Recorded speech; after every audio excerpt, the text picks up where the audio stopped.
සුබ දවසක් ප්‍රාර්ථනා කරනවා හැමෝටම.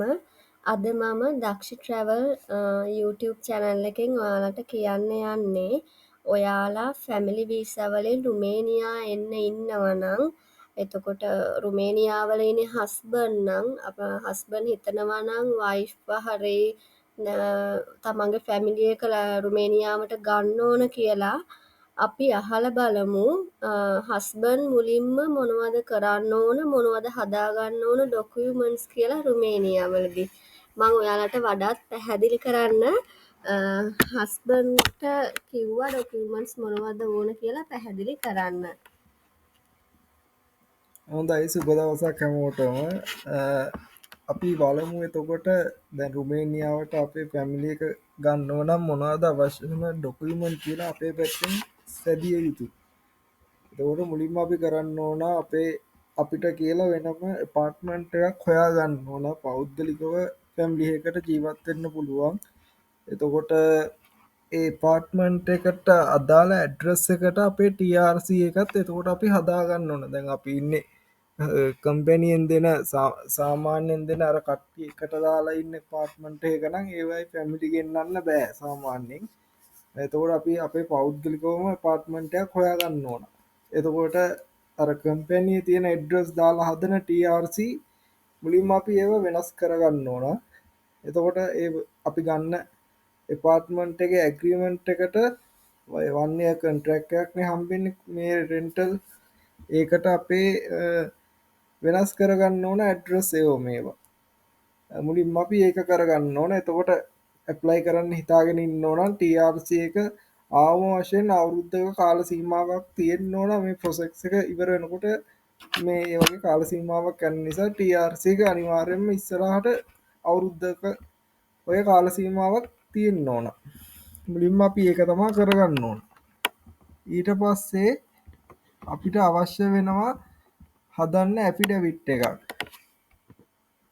ඒ ඇෆිඩවිට් එක අපි හදන්න ඕන අපේ මේම බිරිඳ යැපෙන්නේ අපේ කියන්නේ තමන් යවන මුදල් වලින් බිරිඳ දරුවන් යැපෙන්නේ ඔවුන්ට වෙනත් ලංකාවේ රැකියාවල් නැහැ කරන්න එහෙම කියලා මේ ඇෆිඩවිට් එකක් අපි විසින් හදන්න ඕන.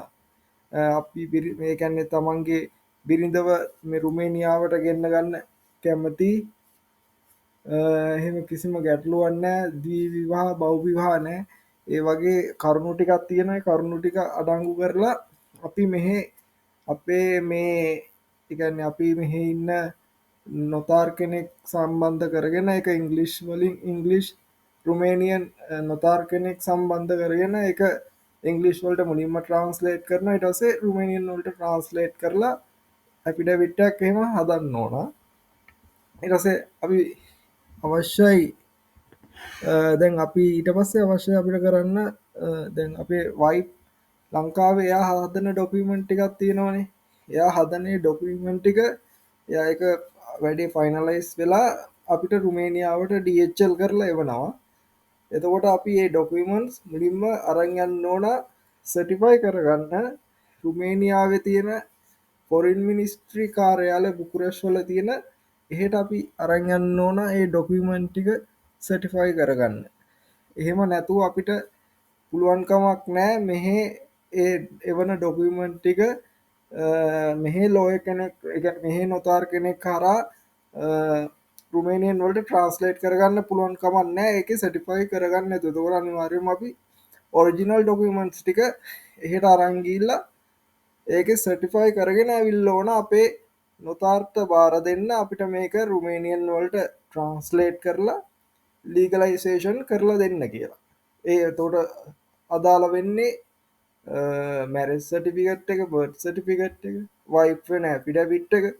ඒ තුන තමයි අපි සුපර් ලීගලයිසේෂන් කරන්න ඕනේ. ඒතකොට බබාලා ඉන්නවනම් ඒ බබාලට එක හදන ඒ අඩංගු කරලා හදන කරුණු අඩංගු කරලා හදන බබාලගේ නම් ඉන්න සංඛ්‍යාව ඒව අඩංගු කරලා හදන ඒ ඇෆිඩවිට් එක. ඒක තමයි අවශ්‍ය වෙන්නේ. ඊට පස්සේ ඒක රුමේනියන් වලට ට්‍රාන්ස්ලේට් කරලා ඒ විදිහට හදන්න ඕන. අනිත් කාරණාව තමයි එතකොට අපි රුමේනියාවේ ඉමිග්‍රේෂන් එකට ඉදිරිපත් කරන්න අවශ්‍යයි ෆැමිලි රියුනිෆිකේෂන් වලට අපේ ෆැමිලි එක ගන්නකොට අපේ බෑන්ක් ස්ටේට්මන්ට් එක. එතකොට අපේ බෑන්ක් ස්ටේට්මන්ට් එක අවම වශයෙන් අපේ එයාලා බලන්නේ ග්‍රොස් සැලරි එක. ඒ කියන්නේ අවම මාස 3ක වැටුපක් අපි බෑන්ක් ස්ටේට්මන්ට් එකක් ඉදිරිපත් කරන්න ඕන එක්කෙනෙක් එනවා නම්. ඒ කියන්නේ වයිෆ් විතරක් එනවා නම් මාස 3ක ග්‍රොස් සැලරි එක අපි ඉදිරිපත් කරන්න ඕන. ඒ කියන්නේ දැනට මේ අවුරුද්දේ පවතින්නේ 4050ක ග්‍රොස් සැලරි එකක්. ඒ වගේ අපි 3ක් ඉදිරිපත් කරන්න ඕන. මාස 3ක. එතකොට වයිෆ් එක්ක තව බබෙක් එහෙම එනවනම් එතකොට 4050 ඒවා 6ක් ඉදිරිපත් කරන්න ඕන. ඒ ඉන්න සංඛ්‍යාව අනුව වැඩි වෙනවා මේ ඉදිරිපත් කළ යුතු මුදල් ප්‍රමාණය. ඒ කියන්නේ එක් පුද්ගලයෙක්ට 4050 ගානේ 3ක්. දෙන්නෙක් එනවනම් 4050 ඒවා 3යි. ඒතකොට 6ක් ඉදිරිපත් කරන්න ඕන. තුන් දෙනෙක් එනවනම් 9ක්. ඒ වගේ. මාස 3ක තමයි ඉන්විටේෂන් ලෙටර් එක ගන්න අවශ්‍ය වෙන්නේ. බැංක් ස්ටේට්මන්ට් එක. ඊට පස්සේ අපිට අවශ්‍ය වෙනවා අපේ කම්පැනියෙන් අපිට අවශ්‍ය වෙනවා ගන්න ඩොකියුමන්ට් සෙට් එකක්. ඒක අනිවාර්යයෙන්ම ඕන ෆැමිලි රියුනිෆිකේෂන් දානවා නම් අරගන්න ඕන. මොකද ඒව නැතුව අපිට මේ වැඩේ ඉස්සරහට කරගෙන යන්න බෑ. ඒක අනිවාර්යයෙන්ම කම්පැනියත් එක්ක හොඳ කොන්ටැක්ට් එකක් තියෙනවා නම් හොඳ සහ ඒ කියන්නේ කම්පැනියෙන් යම්කිසි දෙයක් කරගන්න පුළුවන් නම් අපිට මේ ඩොකියුමන්ට් ටික බොහොම පහසුවෙන් ගන්න පුළුවන් කම්පැනියෙන් ඉල්ලලා ඒක අනිවාර්යෙන් යාලා දිය යුතුයි.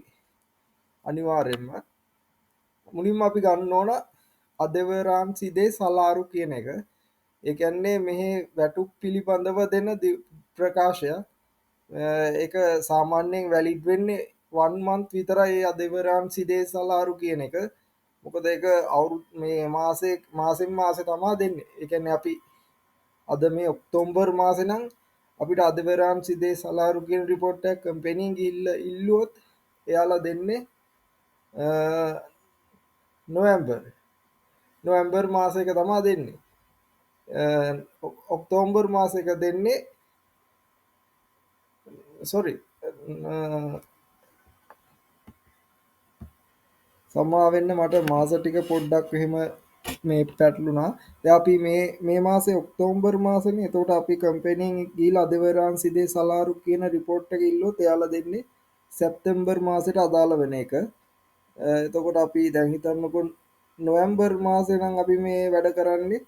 එතකොට එයාලා දෙන්නේ ඔක්තෝබර් මාසේ රිපෝට් එක. එහෙම තමයි අදවරාන්සි දේ සලාරු කියන එක නිකුත් කරන්නේ සාමාන්‍යයෙන් මාසයක් සම්පූර්ණ වන මාසේ තමා දෙන්නේ. පවතින මාසේ ඒ කියන්නේ දැන් යන පවතින මාසේ නෙමෙයි ලබා දෙන්නේ. පහුගිය මේ මාසේ වැටුප් මේ එක තමා ලබා දෙන්නේ. ඒක මාසෙයි කොහොමත් වැලිඩේෂන් එක තියෙන්නේ. එතකොට අපි ඒක අරන් ගිහිල්ලා මෙහෙ තියෙනවා හැමෝටම රුමේනියාවේ මේ හැම කවුන්ටි එකකම තියෙනවා පබ්ලික් හෙල්ත් ඉන්ෂුරන්ස් කියන එක. ඒ කියන්නේ කාසාදේ සනතාතේ. ඒකට අරන් ගිහිල්ලා ඒක අපි ඒකේ ඉන්න මේ ඔෆිසර් කෙනෙක්ට කියලා සර්ටිෆයි කරගන්න ඕන. ඒකට අපිට අවශ්‍ය වෙන්නේ ඔය කියන අදවරාන්සි දේ සලාරු කියන එක අරන් යන්න ඕන. අපේ ඩෙන්ටිටි කාඩ් එක අරන් යන්න ඕන. ඊට පස්සේ අපිට අවශ්‍ය වෙනවා රැවිසාල් රිපෝට් කියලා එකක් තියෙනවා මෙහි. වැටුප් පිළිබඳව දෙන ස්ටේට්මන්ට් එකක්. පටලව ගන්න එපා. මේ සඳහා අපිට කිසිම වෙලාවක අවශ්‍ය වෙන්නේ නැහැ අපේ සැලරි අපේ ෂීට් එක සැලරි හම්බෙන වාර්තාව. ඒක අවශ්‍ය වෙන්නේ නැහැ කිසිම වෙලාවකට. අපිට අවශ්‍ය වෙන්නේ අපිට මේ රැවිසාල් රිපෝට් එකයි අදවරාන්සි දේ සලාරු කියන රිපෝට් එක තමයි අවශ්‍ය. ඊට අමතරව අපේ TRC එකේ ෆොටෝකොපීස්, ඔයාගේ පාස්පෝර්ට් එකේ ෆොටෝකොපීස් තමයි මේ හස්බන්ඩ්ගේ පැත්තෙන් ෆැමිලි වීසා සඳහා ඉමිග්‍රේෂන් එකට ඉදිරිපත් කරනකොට ඉදිරිපත් කරන්න ඕන ඩොකියුමන්ට්. ඉතින් මං හිතනවා ගොඩක් දෙනෙක්ට මේ මගේ වීඩියෝ එක පැහැදිලි ඇති කියලා. බොහොම ස්තුතියි. අද මම වීඩියෝ එකෙන් ගෙනාවේ හස්බන්ඩ් රුමේනියාවේ ඉඳලා හදන්න ඕන ඩොකියුමන්ට්ස් විතරයි. මොකද මම කලින් වීඩියෝ එකෙන් ඔයාලට කිව්වා ලංකාවේ ඉන්න කෙනා මොනවද හදන්න ඕන ඩොකියුමන්ට්ස් කොහොමද ඒවා හදාගන්නේ, කොහෙන්ද ඒවා සර්ටිෆයි කරගන්නේ කියලා ඔක්කොම විස්තරයක් කලින් වීඩියෝ එකේ දැම්මා. ලංකාවේ ඉන්න කෙනා මොනවද හදාගන්න ඕන ඩොකියුමන්ට්ස් කියලා. එතකොට අද මුලින්ම මේ වීඩියෝ එක බලන කෙනෙක් නම් ඔයා ගිහින් බලන්න කලින් වීඩියෝ එකේ තියෙනවා ලංකාවේ ඉන්න අය කොහොමද ඩොකියුමන්ට්ස් හදාගන්න ඕන කියලා. ඊට අමතරව තව දෙයක් කියන්න ඕන, සමහර අය කෝල් කරලා අහනවා අපි ෆැමිලි වීසා කරනකොට එයාලා ඔක්කොලාම ඉන්න ලංකාවේ එයාලව ගෙන්න ගන්න පුළුවන්ද කියලා. එහෙම කරන්න බැහැ. ෆැමිලි එකේ කවුරු හරි රුමේනියාවේ ඉන්නවනම් විතරයි එයාට අදාළ ෆැමිලි එක රුමේනියාවට ගෙනල්ලා දෙන්න පුළුවන්. එහෙම නැතුව ලංකාවේ හස්බන්ඩ් ඇන්ඩ් වයිෆ් ෆැමිලි එක ඉන්නවා කියලා ඒ ෆැමිලි එකම රුමේනියාවට ගෙන්නන්න බැහැ. ඒ ටික තමයි අද වීඩියෝ එකෙන් මම ඔයාලට කියන්න උත්සාහ කරේ. එතකොට ඔයාලා දක්ෂ ට්‍රැවල්ස් YouTube channel එක subscribe කරලා තියාගන්න. ඉදිරියට මම ගොඩාක් විස්තර ඔයාලට කියනවා කොහොමද ඉන්ටර්විව් එකට ෆේස් කරන්නේ, කොහොමද බෑග් ස්ටේට්මන්ට් හදාගන්නේ, ඒ ඔක්කොම විස්තර කියනවා. ඔයාලට මොනවම හරි ප්‍රශ්නයක් තියෙනවා නම් මේ නම්බර් එකට WhatsApp message එකක් දාන්න. Thank you.